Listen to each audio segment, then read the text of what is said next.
Hezbollah, Líbano e Israel, porque entra en juego otro actor más, que es Irán.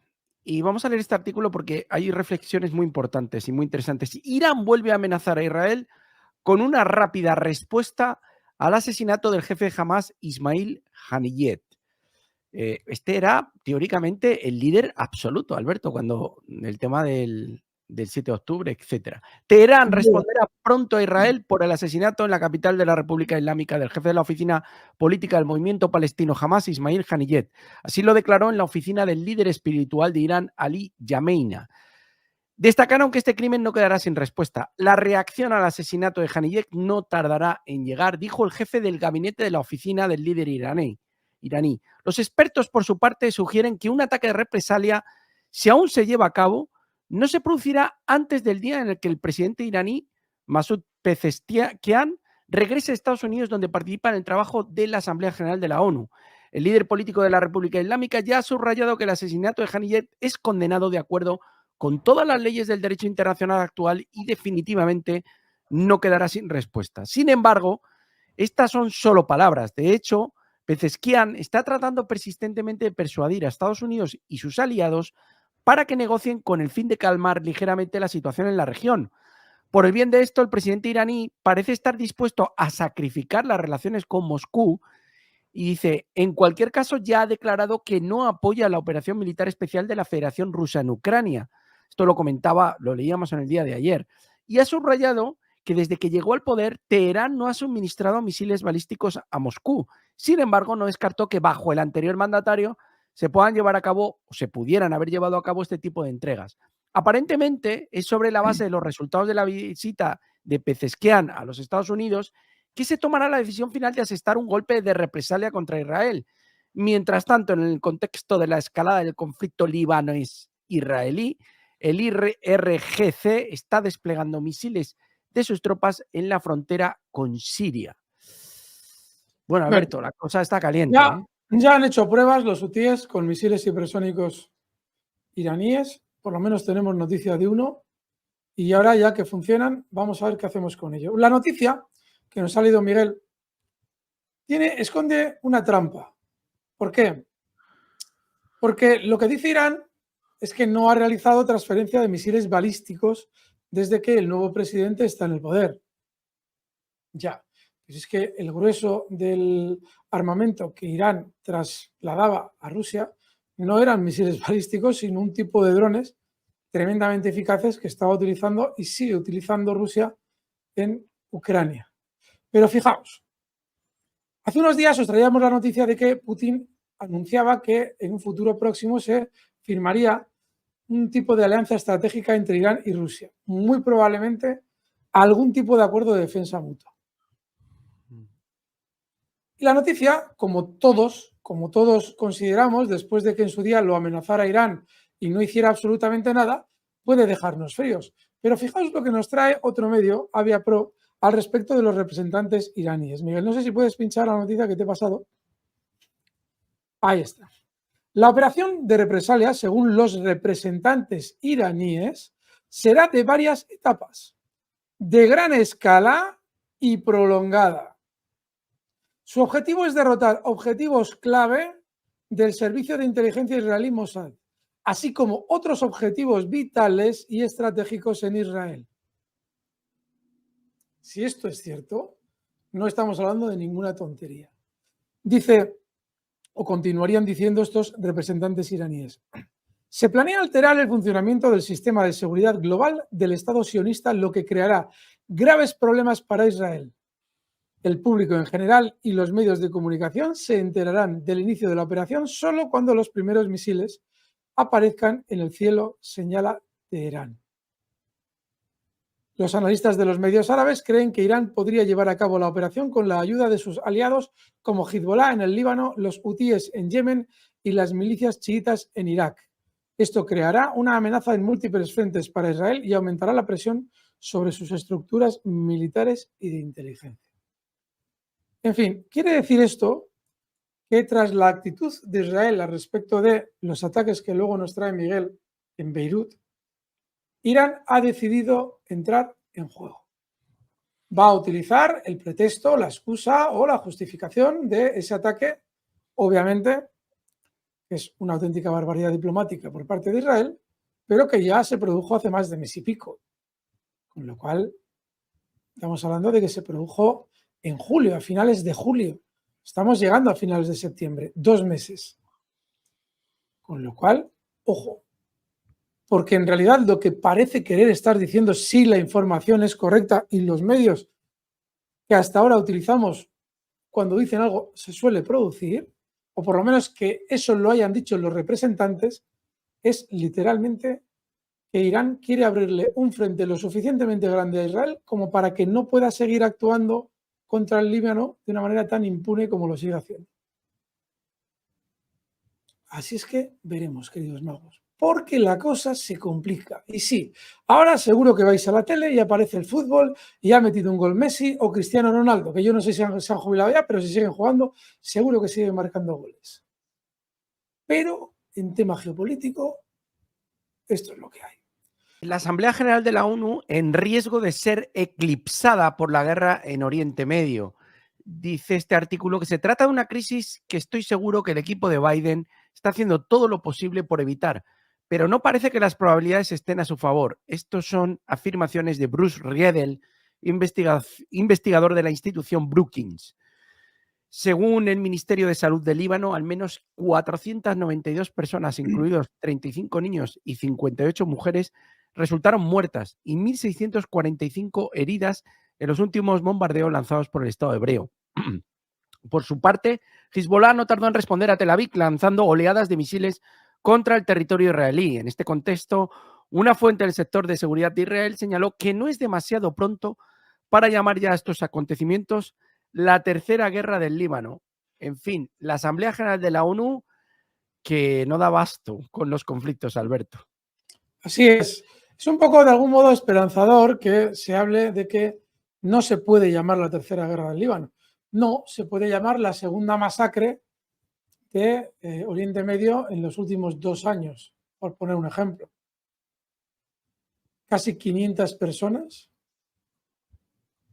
civiles la mayoría de ellos, sin una contrarréplica proporcional por parte de Hezbollah, que tiene sus medios, pero igual, a ver, ya veremos si le van armando durante los próximos meses a Hezbollah con otro tipo de armamento, similar al que aterriza en Rusia por parte de Ucrania, y la cosa se iguala un poco. Pero ahora mismo no es más que otra masacre más de Israel. Veremos qué pasa con ese eventual ataque de Irán, que estaba totalmente dormido y hoy han vuelto a despertar.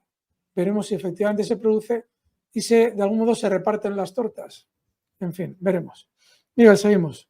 Bueno, continuamos. Vamos con la siguiente. Douglas MacGregor. Estados Unidos debería centrarse en Oriente Medio, no en Ucrania. Así lo afirmó el ex asesor del Pentágono, Douglas MacGregor, durante una conversación con el politólogo noruego Glenn Diesen. Creo que el conflicto en Oriente Medio representa ahora un peligro mucho mayor para nosotros de lo que está sucediendo o que lo que está sucediendo en Ucrania, dijo el coronel. Según MacGregor, la posibilidad de hostilidades masivas en Oriente Medio es un problema real del que Estados Unidos debería preocuparse. Asimismo, el ex asesor del Pentágono subrayó que como consecuencia de ello, Occidente también podría perder pronto el interés en el conflicto en Ucrania, acercando su final. Es posible que efectivamente se produzca ese desinterés sobre Ucrania. Es posible, no muy probable, ¿eh? De hecho, ya fijaos cómo la información que viene cada vez más agresiva en Ucrania, bombas nucleares por aquí, bombas nucleares, con una alegría tremenda se habla del asunto, pero sí es verdad que para los intereses inmediatos de Estados Unidos, Oriente Medio es muchísimo más importante. Muchísimo. Y que si, claro, por una parte vemos que Arabia Saudí está haciendo un papelón lamentable desde que se produjo la entrada de Israel en Gaza. ¿Habéis oído a a Arabia Saudí poner el grito en el cielo? No. ¿Qué pasa? Arabia Saudí está implicada en la nueva ruta de la seda que quiere implementar Estados Unidos en la zona, para lo cual hay que acabar con Gaza, que es lo que están haciendo. Bueno, pues Arabia Saudí podría de algún modo también elevar el tono al respecto de lo que está sucediendo en el Líbano. Si lo está haciendo, no se le oye. Al único que se le está oyendo es a Irán. Y obviamente a los de siempre, a los hutíes. Y a Siria también, pero bueno, Siria tiene una situación complejísima y complicadísima. Pero bueno, veremos a ver si realmente lo que nos dice el coronel MacGregor, es decir, que se deberían centrar en solucionar lo de Oriente Medio, se produce o no se produce. Por ahora no lo parece. Netanyahu anunció oficialmente el inicio de una operación especial en el Líbano. Se dirigió a los residentes del Líbano y les pidió que abandonasen las zonas de peligro. Hezbollah, por otra parte, atacó con cohetes un aeropuerto militar y una base de la Fuerza Aérea israelí. También tenemos otras noticias diciendo que Israel asegura haber completado una segunda oleada de bombardeos contra Hezbollah. Por su parte, Rusia condena los ataques militares a gran escala de Israel contra el Líbano, así lo ha declarado María Zaharova. Aquí tenemos nuevos ataques de Hezbollah y escenas fuertes. Dice este artículo, no es Gaza, es Líbano que está siendo masacrado de igual forma que lo ha hecho durante casi un año la entidad sionista. Alberto, ¿siguen Pues sí, los ataques? sí. Siguen los ataques con armas estadounidenses entregadas de manera masiva y sobre todo siguen contra población civil. Más de 400 muertos, nos ha traído antes Miguel, que han caído del lado del Líbano en esos ataques contra civiles. ¿Eso también es por la democracia del Líbano? ¿Por la libertad? ¿Eso también es para qué? ¿Cuándo va Irán, llegado el caso, a atacar? ¿Qué es lo que acaba de decir que va a hacer? Nos ha traído antes Miguel la noticia al principio. Para, de algún modo, seguramente, diferir la importancia de ese frente para Israel, diluir la relevancia de sus ataques. Porque aquí está todo el mundo hablando de bombas nucleares por parte de la OTAN, ya lo habéis visto antes, que es muy importante denunciar que se está hablando de ello, pero ¿dónde están todos esos países de la OTAN que defienden la libertad del de al lado, enviando a morir a la gente del de al lado? Cuando de lo que se trata es de una evidente campaña de masacre de civiles añadida a la de Gaza, porque la de Gaza no ha terminado. ¿Dónde están? No se les ve. ¿Dónde están los Starmer de Gran Bretaña? Los Peter Pavel. En ningún sitio. Joe Biden. En fin, queridos, hipocresía absoluta. Y mientras tanto, civiles muriendo en el mundo. Petr Pavel, presidente checo, insta a Kiev a ser realista y aceptar que ha perdido territorios. Pavel calificó el escenario de control temporal de estas regiones por Moscú, que podría durar años, como el resultado más probable. Kiev tendrá que ser realista sobre sus perspectivas en el conflicto con Rusia y aceptar que una parte del territorio ucraniano quede bajo control de Moscú, al menos temporalmente, dijo el presidente de la República Checa en una entrevista al New York Times. Pavel, conocido por apoyar abiertamente a Kiev, calificó este escenario como el resultado más probable de la guerra, al sugerir que este control temporal de Rusia de los territorios podría durar años. Además, el mandatario checo, a quien el medio escribe como una figura que tiene una influencia considerable en cuestiones de seguridad. Tengo que parar, Alberto, porque tos. Bueno, de entrada hay algo que es muy importante y es que el título de la noticia es muy revelador. No dice lo que hemos escuchado hasta ahora. Hombre, igual habría que decirle a Zelensky que perderá territorios. No, no dice perderá territorios. No dice Zelensky tiene que aceptar que perderá territorios. No, no. Dice Zelensky tendrá que aceptar que ha perdido territorios. Habla en pasado y eso es importantísimo. Porque está ya hablando de un hecho consumado. Claro, quien vea el transcurso de la guerra dirá, pues, evidentemente, si Rusia va ganando y se ha hecho con X territorios, no te los va a devolver. Bueno, sí, pero es que hasta ahora el discurso que estábamos escuchando día sí día también era lo de, hombre, pues igual Zelensky, llegado el caso, tendrá que aceptar que igual pierde territorio. No, no, no, no. Ha perdido territorios. hecho consumado. Y eso que este es, se supone que uno de sus mayores apoyos en Europa. De manera que, amigos, algo es algo. Algo de cordura, no mucha, pero algo parece que hay asomando por el horizonte. Miguel, muy interesante. Seguimos con más. Bueno, vamos con más. Vamos con la siguiente reacción. Canciller húngaro dice: Occidente añade leña al fuego en el conflicto ucraniano. Los países occidentales contribuyen a la prolongación del conflicto ucraniano, afirmó este martes el ministro de Asuntos Exteriores de Hungría, Péter Szijjártó, quien se reunió en Nueva York con su par chino Wang Yi durante la semana de la Asamblea General de las Naciones Unidas. Es triste para los chinos y para nosotros ver que algunos políticos estadounidenses y europeos están constantemente alimentando la tensión en la región transatlántica, constantemente añadiendo leña al fuego, lo que va acompañado de un sentimiento pro-guerra y el peligro de una escalada.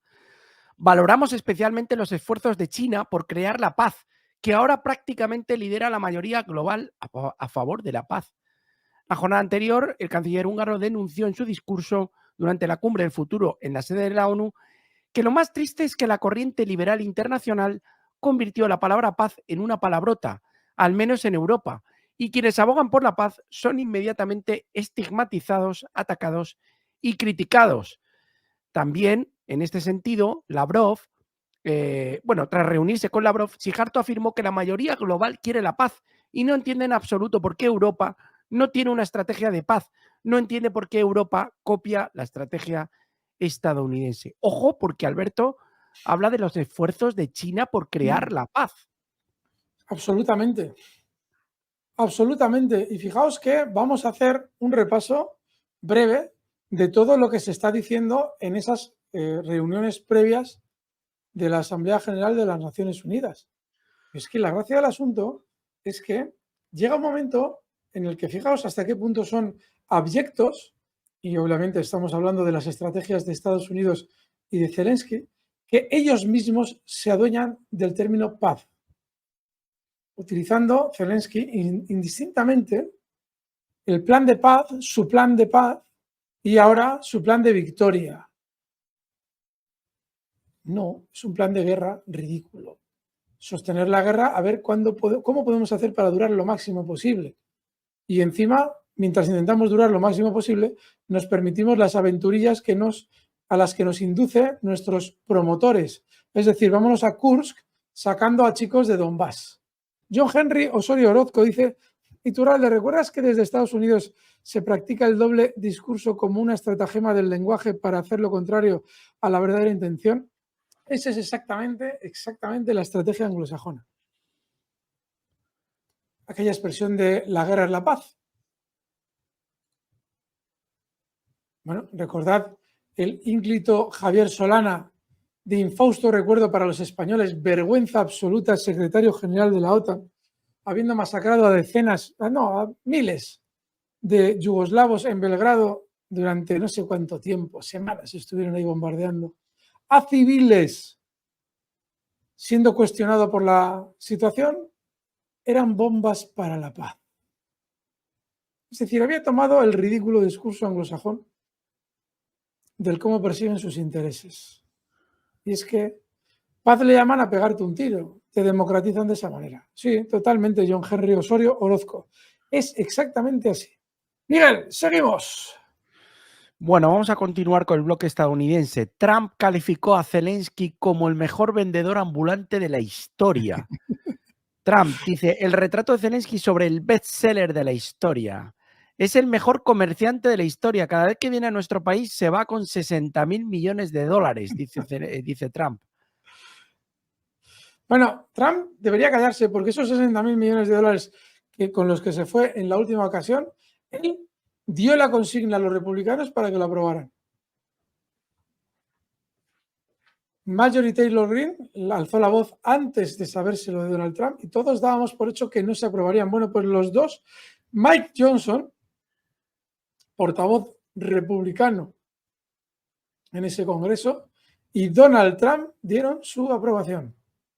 Sí, Zelensky es el mayor vendedor de la historia. Tú, Donald Trump, Vamos a ver si sales elegido y no eres también el mayor bluff de la historia y haces lo que dices. 24 horas dijiste. Veremos. Veremos. Miguel, pero muy interesante porque efectivamente Zelensky es lamentable. Seguimos. Bueno, dice este siguiente artículo que Trump no confía en la investigación del segundo atentado contra su vida. Expresó su desconfianza en la investigación del segundo atentado que sufrió. Según él, el Departamento de Justicia y el FBI están investigando de manera incorrecta e insuficiente el segundo intento de asesinato. Las acusaciones contra un maníaco homicida son una ligera censura. Enfatizó que las fuerzas de seguridad ahora están prestando más atención a los casos penales en su contra. Pues sí, si lo lleva el FBI, ya dábamos por hecho que todo iba a quedar en nada y damos por hecho que todo va a quedar en nada. Que va a quedar en nada, pero esperamos a lo que nos trae Miguel al respecto de ese ataque. Pero sí, va a quedar en nada. Tráenos, Miguel. ¿Qué hay por ahí? A ver, este siguiente artículo dice, os suena, ¿no? Os Sí, suena sí. el individuo del segundo ataque. Les fallé. Publican la aterradora carta del sospechoso de intentar asesinar a Trump. En la misiva, escrita unos meses antes del intento de asesinato, Ryan Wesley Routh ofrecía una recompensa a quien pudiera completar su trabajo. El Departamento de Justicia de Estados Unidos hizo pública este lunes una carta escrita por Ryan Wesley Routh, presunto autor del segundo intento de asesinato de Trump, en la que ofrecía $150,000 a quien terminara con la vida del expresidente estadounidense. El organismo gubernamental obtuvo la carta de un testigo que asegura que la había extraído de una caja entregada por el propio Routh unos meses antes del frustrado intento de asesinato. Según afirman las autoridades, el testigo abrió la caja solo después de enterarse de que Ryan era sospechoso de lo acaecido. La caja contenía varias cartas escritas a mano y una de ellas dirigida al querido mundo. Trataba sobre el posible ataque contra el candidato presidencial republicano. Este fue un intento de asesinato contra Trump, pero les fallé. Hice lo mejor que pude y puse todo el coraje que pude reunir. Ahora les toca a ustedes terminar el trabajo y ofreceré $150,000 a quien pueda completar la tarea, reza el documento, en el que también se asevera que Trump no es apto para nada y mucho menos para ser presidente de Estados Unidos. Pues sí, entonces ahora volvemos a las informaciones que los medios globalistas intentaban hacer fluir. Y era que no, que en realidad era un tiroteo entre dos personas que no tenían nada que ver. Pues ya el hombre este no solamente ya nos da la recompensa, sino que encima ya lo ha publicado o ya lo había escrito previamente en cartas que se han conocido. En fin, amigos magos, tremendo. ¡Qué vergüenza! El hijo de Trump avergonzó a Zelensky por sus palabras sobre su padre. Bueno, no le falta parte de razón. Dice, entonces, un líder extranjero que ha recibido miles de millones de dólares en fondos del contribuyente estadounidense ha venido a nuestro país y tiene la audacia de reprender al candidato presidencial republicano. En su opinión, el líder ucraniano no tiene derecho a hacer declaraciones duras después de recibir una ayuda financiera de Estados Unidos. Y el hijo de Trump, en este caso, recordó que las críticas de Zelensky se expresaron inmediatamente después de que el estadounidense pro-ucraniano Ryan West Routh, que agitó a los conciudadanos para que se convirtiesen en mercenarios y se unieran a la Legión extranjera de las Fuerzas Armadas de Ucrania tras el intento de atentar contra su padre. Bueno, ahí lo Sí, tenemos. es absolutamente vergonzoso. Ni sea, a ver, Zelensky en un momento determinado puede él creer que está muy legitimado, porque efectivamente le han prometido muchas cosas que no van a llegar.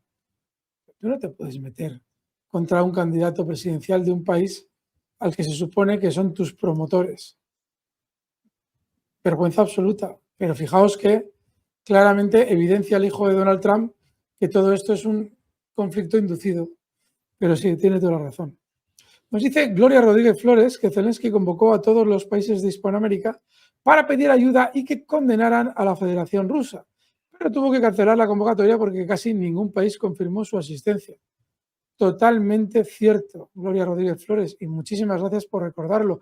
Dice Alex Rivera, el verdadero punto es que el Reino Unido de Gran Bretaña tiene tiempos de no ser bombardeados en su propio territorio. Lamentablemente, mientras eso no suceda, no tendrán empatía por nadie. No les vendría mal, tienes razón, Alex Rivera, que de algún modo alguien les diera un susto, porque no se puede estar siempre viviendo las guerras en territorio ajeno y obviamente facilitando el crearlas. Bueno, y si no queréis tener ningún tipo de pesadilla y dormir bien por las noches, ni con el jardinero, ni con Zelensky, ni con Arestovich, ni con Nancy Pelosi, ni con Sullivan, ni con Sirski, ni con Kirby, pues tenéis que suscribiros a la magia de la bolsa. Los que no